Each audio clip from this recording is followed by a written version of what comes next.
This was not some news I was expecting to hear today, but I'm super happy nonetheless. Not only was the second season of The Owl House given a release date, which is June 12th, but we got the new theme song for season 2 along with this announcement. Not only that, but a third season for the show was also confirmed. The third season in particular will be comprised of 3 44-minute specials. The way that's worded, I'm not sure if season 3 is only going to be these 3 specials, but if that is the case, I honestly wouldn't mind that much. It'd basically be the equivalent of an Owl House movie, so as long as the pacing doesn't blow ass, I personally wouldn't have any issues with this layout for that season. But without a doubt, the highlight of all this news for me was seeing the new intro, so I'm going to be doing a breakdown of it. The opening starts with a yellow eye with burning flames inside of it. This imagery is likely meant to be a nod to when Luz destroyed the portal to Earth in the season 1 finale. The eye here and the eye in the portal look the same, and the portal was destroyed by a fire glyph, so there was even a part of the scene that was focused on showing nothing but the eye burning at the end of season 1, so I don't know what else it could be other than this. Right after that, Luz drops in to show off some glyph magic. Next, Ida pops out of a light portal with King hiding behind her. She's also got her new design with one of her eyes grayed out from the curse and the whiter highlight in her hair by her ears. Next, Willow spins into frame using her main magic, i.e. plant magic. Gus pops in to show off his illusion magic right after by making 2 clones of himself. And lastly, Amity spins into frame and she uses the abomination goop to transition into the next part of the opening, where we see a setting pretty much showing off the Coven system on the Boiling Isles, as well as 3 core members of the Emperor's Coven. I don't believe any of these icons related to the Covens have been shown until this opening, so I'm going to be doing my best to figure out which icon corresponds to which Coven. The first icon is likely related to the Abomination Coven, since both icons have a purple theme, plus the figure in this icon vaguely resembles Amity's father, hinting at the family being connected to that coven, but it's still possible both her parents are in the Emperor's Coven though, so I don't want to rule out that possibility completely. The next icon is obviously the Potion Coven. It's straight up a dude pouring potions, like, come on.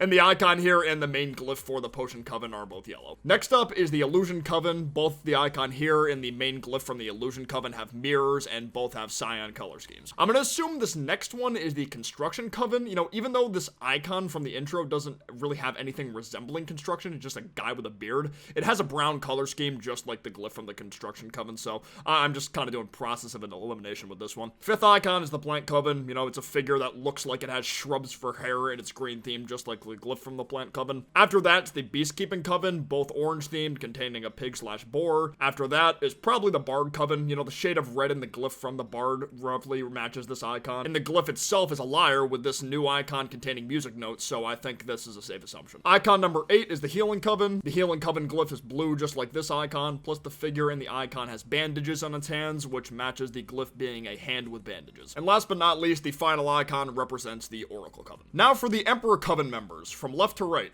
Lilith, an unknown figure, and Kikamura spin into frame. Then their appearances briefly changed after another spin. Lilith now putting a hand in front of her face with her eyes closed as if she doesn't want anyone to look at her, potentially representing how she's embarrassed about her fall from grace in a sense. You know, she used to be the leader of the top coven on the Isles, and now she might not even be able to use basic magic, especially if Ida showing at the end of season 1 is anything to go off of. The unknown man is slightly taking off his mask, showing he has blonde hair, pale skin, with dark pink eyes. If I had to guess, I'd say this guy is going to be Lilith's replacement as the new Emperor Coven leader. Potentially having some hidden ulterior motives as well. You know, he gives me that kind of vibe. He looks really young too, so maybe he's some kind of magical prodigy that was able to rise through the ranks because of just raw talent. Lastly, we see Kikamura with her hair up and both eyes showing. Even though she's been seen using magic, this claw-like hair could be how she's able to deal with close combat fights since she is a demon. Her showing off this form could be a sneak peek of this fighting style. Right after, Emperor Belos' hand grabs the 3 of them and he poses in a very badass way in front of his palace. The transitions in this opening are just so amazing. I just absolutely love it. Then we get a sequence that's very similar to the sequence in the first opening with Luz riding Ida's talisman through downtown.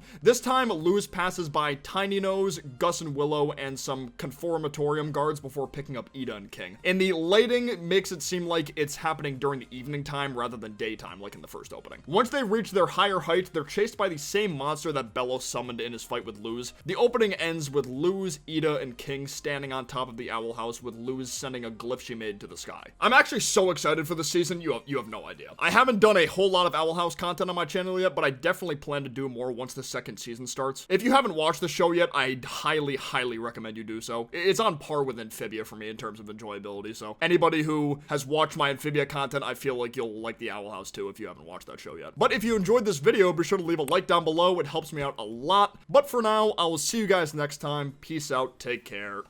Bye-bye.